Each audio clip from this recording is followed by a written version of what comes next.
everyone, my name is Anjali Sharma and I am a student SY in Mumbai. सो जैसा कि आप सभी जानते हैं कि मैं BMS की पढ़ाई कर रही हूँ एंड जो कॉलेज में अपने पढ़ के आती हूँ सेम एज इट इज़ आपको मैं यूट्यूब पे वही चीज़ें पढ़ाती हूँ।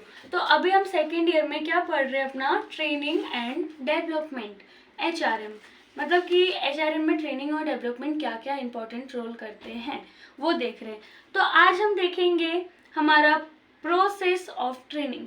एंड हाँ, आप सभी को अगर इसके नोट्स या PDF चाहिए तो मैं टेलीग्राम पे अपलोड कर देती हूँ, जिसमें आप जाके सारे नोट्स एंड PDF अवेलेबल है, आप वहाँ पे देख सकते हैं। और टेलीग्राम की आईडी है AR Sharma, same as it is जैसे यूट्यूब का है, वहाँ पे भी आपको मिल जाएंगे। तो यहाँ पे क्या है, प्रोसेस ऑफ ट्रेनिंग, मतलब कि ट्रेनिंग के प्रोसेस क्या क्या होते हैं, कैसे वो स्टेप बाय स्टेप वर्क करता है। तो वो हम देखते हैं कि ट्रेनिंग में भाई देखो, अभी हमने फीचर्स देखे थे, इम्पोर्टेंस देखे थे और स्कोप देखा था। तो ये सभी देखने के बाद अब उसके प्रोसेस क्या है, किस तरीके से ट्रेनिंग काम करता है। अब प्रोसेस जो होता है वो स्टेप बाय स्टेप होता है, उसको हम ऊपर नीचे नहीं कर सकते। तो ये प्रोसेस जो है स्टेप बाय स्टेप होता है, तो ज़्यादा नहीं है, 6 प्रोसेस है सिर्फ। तो फर्स्ट प्रोसेस क्या है, आइडेंटिफाई द ट्रेनिंग नीड्स।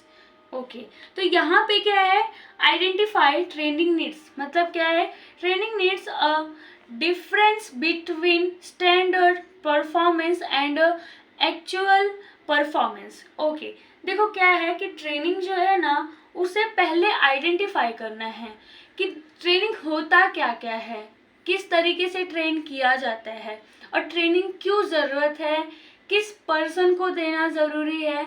ऐसा ना हो कि हम किसी और को लाइक अभी सिंपल सा हम अगर ऑर्गेनाइजेशन छोड़ के अपने नॉर्मल से गेम के तरीके से देखा जाए, तो अगर आपको ट्रेनिंग देना है एक चेस का, हाँ, तो वहाँ पे मैं आपको सिखाऊंगी कि चेस के कैसे कैसे चाल होते हैं, कैसे कैसे मूव करता है, कौन सी बोलते चेस का जो उसमें आता है, हाथी रहता है, घोड़ा रहता है, वजीर रहता है, सिपाही रहते हैं, ये सभी चीज़ें जो हैं वो मतलब कहते हैं कि मैं उसका ट्रेनिंग ना दे के आपको मैं कैरम का ट्रेनिंग दे रही हूँ। सिंपल वे में आपको मैं बता रही हूँ, एकदम बेसिक लैंग्वेज में, कि आपको मैं चेस, आपको मतलब चेस में जाना है, आपको चेस का ट्रेनिंग छोड़ के हम क्या करा रहे हैं, आपको कोई एक्टिविटी करा रहे, या फिर आपको कैरम सिखा रहे, या फिर आपको लूडो सिखा रहे, या लूडो का हम आपको चेस सिखा रहे। मीन्स क्या है, राइट पर्सन को राइट ट्रेनिंग मिलना ज़रूरी है। तो ये क्या होता है कि पहले आइडेंटिफाई करना कि ट्रेनिंग क्यों ज़रूरत है और कौन से पर्सन को देना ज़रूरी है। नेक्स्ट क्या आता है, स्टेब्लिश स्पेसिफाई ऑब्जेक्टिव। इसमें क्या होता है, सो सेकंड हमारा क्या है, स्टेब्लिश स्पेसिफाई ऑब्जेक्टिव। मीन्स क्या है, after the identify of training needs, मतलब क्या है, ट्रेनिंग नीड्स को जानने के बाद हम क्या करेंगे, नेक्स्ट हमारा स्टेप है the most clear task to determine of the objective. हाँ, तो मतलब क्या है कि ट्रेनिंग में कौन से ऑब्जेक्टिव है उसे जानेंगे कि हाँ अब हमारा, चलो ट्रेनिंग किसको देना है, कौन से पर्सन को देना है, कहाँ पे देना है, ये सभी चीज़ें हम आइडेंटिफाई कर लिए कि उसके नीड्स क्यों है, उसकी ज़रूरत क्यों है ट्रेनिंग की, वो पर्सन को दे रहे तो उसे उस चीज़ की ज़रूरत भी है कि नहीं है, उसके अकॉर्डिंग उसको ट्रेनिंग मिल रहा है कि नहीं, ये हमने देख लिया, वहाँ पे कवर हो गया। फिर हम देखेंगे कि ऑब्जेक्टिव क्या है, ट्रेनिंग के ऑब्जेक्टिव क्या है, उस पर हम देखेंगे। तो इसमें क्या आता है कि right person, same as it is अभी जैसे मैंने फर्स्ट में बताया, वो आप इधर भी अप्लाई कर सकते हैं, right person to the right job. Means क्या है, या फिर आप बोल सकते हैं right training to the right person. Means कि सही ट्रेनिंग सही पर्सन को मिलना चाहिए, ना कि तुम कुछ और सोचो, मैं कुछ और सोच रही हूँ और हम दोनों को ट्रेनिंग जो मिल रहा है जस्ट अपोजिट मिल रहा है। कि आपको जो ऑर्गेनाइजेशन में जाना है, जो काम करना है, आपको जस्ट अपोजिट मेरा वाला ट्रेनिंग दिया जा रहा है और मेरे को आप सभी का ट्रेनिंग दिया जा रहा है। तो वो हमें ट्रेनिंग लेके कोई फ़ायदा नहीं है, बिकॉज वो हमें काम ही नहीं आने वाला है। तो वो ट्रेनिंग बहुत इंपॉर्टेंट होता है कि राइट पर्सन को राइट जॉब मिलना चाहिए और राइट प्लेस पे मिलना चाहिए। तो ये होता है। एंड सेकेंड स्टेप आता है अपना third step, select appropriate method. Means क्या है कि the training method are desire means of attracting training objective. Means क्या है कि जो भी हमारा ऑब्जेक्टिव है ट्रेनिंग का, उसके बाद हम क्या देखेंगे, मेथड, कौन से मेथड में वो काम कर रहा है, हमारा ट्रेनिंग जो है वो किस तरीके से हो रहा है वो देखते हैं।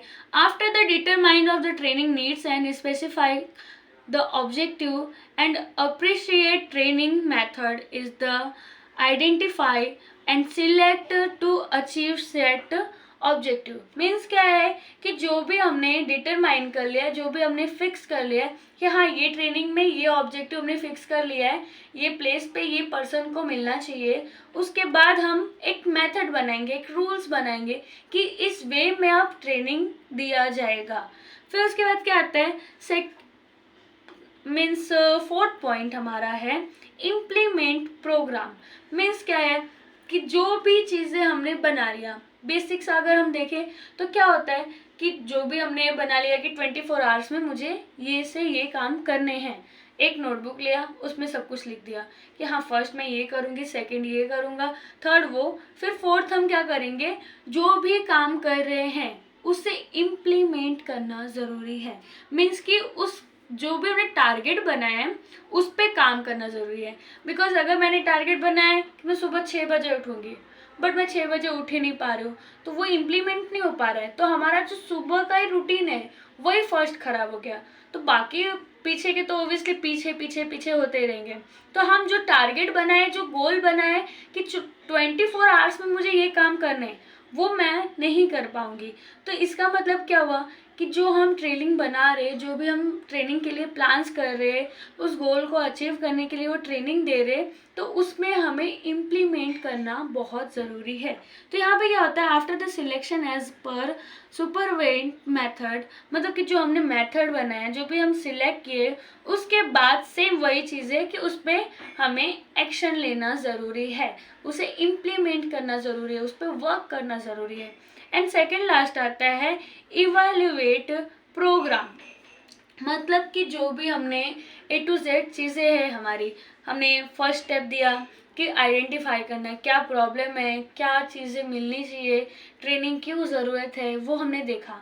तो उसके बाद देखा कि राइट पर्सन को राइट जॉब मिलना चाहिए, वो भी इम्पॉर्टेंट है। बिकॉज मुझे जो चीज़ चाहिए वो मुझे नहीं मिल रहा है, आपको जो चीज़ चाहिए वो आपको नहीं मिल रहा है, तो वो ट्रेनिंग का कोई मीनिंग नहीं है, और क्योंकि वो फिर वेस्ट जाएगा हमारा टाइम, मनी, जो भी हमने एफर्ट्स डाला है। फिर उसके बाद क्या किए, मेथड देखे, कौन से मेथड में करना है, किस तरीके से उसे करना है। फिर ये सभी हमने सोचने के बाद उसे इम्प्लीमेंट किया कि हाँ ठीक है, अच्छा ये हमने काम किया है, ये काम अब हमें इस पर, मतलब ये रूल्स हमने बना लिया है, अब उस पर हमें वर्क करना है। वर्क करने के बाद इवैल्यूएट करना पड़ता है, देखेंगे कि हाँ वो वर्क हो भी रहा है कि नहीं हो रहा है। इवैल्यूएट करने के बाद हम लोगों से फीडबैक लेंगे।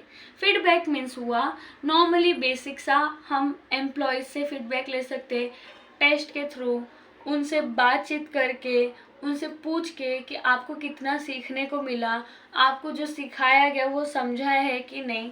तो वो सभी चीज़ें क्या हुआ, एक फीडबैक की तरह काम किया। मतलब फीडबैक लेना भी बहुत ज़रूरी है। और फीडबैक जो होते हैं टू टाइप्स के होते हैं, एक हो सकता है पॉजिटिव, एक हो सकता है नेगेटिव। पॉजिटिव है वेल एंड गुड, बट अगर नेगेटिव आ रहा है तो आपको ये नहीं सोचना है कि मैं नर्वस हो जाऊँ, मैं सैड हो जाऊँ कि नेगेटिव फीडबैक आ गया मुझे, अब मैं कुछ नहीं कर सकता या कुछ नहीं कर सकती।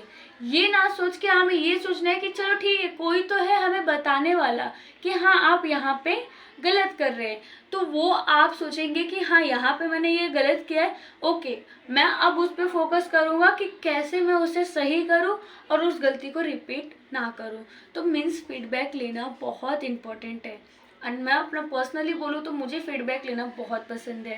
तो फीडबैक से क्या होता है कि हमें हमारी गलतियाँ पता चलती है कि हाँ यहाँ पे हम गलतियाँ कर रहे हैं। जब सामने वाला हमें बताएगा ही नहीं कि आप यहाँ पे गलतियाँ कर रहे हैं, तो हम वो जानेंगे नहीं, तो उस गलतियों को इम्प्रूव नहीं कर पाएंगे। बट अगर कोई है जो बता रहा है आपको कि हाँ आप यहाँ पे गलत है, आप यहाँ पे ये जो चीज़ें कर रहे, positive feedback and negative feedback दोनों चाहिए, कि दोनों के वजह से हमें एक सेटिस्फेक्शन भी मिले कि हाँ हम अपने काम को अच्छी तरीके से कर रहे हैं। बट अगर हमें नेगेटिव फीडबैक मिल रहा है तो उसे नेगेटिव वे में ना ले जाके पॉजिटिव में ले जाके उस पर और अच्छे से काम करें। तो यहाँ पे जो है हमारे 6 प्रोसेस ऑफ ट्रेनिंग कंप्लीट हुए हैं। एंड आप सभी को कोई प्रॉब्लम हुआ होगा, मेरे लेक्चर्स नहीं समझे होंगे, सो प्लीज़ मुझे कमेंट्स में बताएं एंड मैं ट्राई करूँगी अपने आप को और भी इम्प्रूव करने का। इवन आप लोग मुझे बताएंगे तो मुझे बुरा नहीं लगेगा, मुझे एक खुशी होगी कि हाँ आप सभी ने मुझे बताया, मेरी गलतियों को बताया कि हाँ आप यहाँ पे गलत कर रहे हैं, तो मैं चाहूँगी कि उसको इम्प्रूव करूँ। बट अगर मुझे पता ही नहीं चलेगा कि हाँ मैं यहाँ पे गलत हूँ तो मैं वो कैसे इम्प्रूव करूँगी। सो मैं चाहूँगी कि आप सभी मुझे बताएं कि मैं कैसा पढ़ा रही हूँ, कैसा नहीं पढ़ा रही हूँ, कुछ गलतियाँ कर रही हूँ तो वो भी मुझे बताएं। एंड मिलते हैं नेक्स्ट वीडियो में। Thank you so much, bye bye.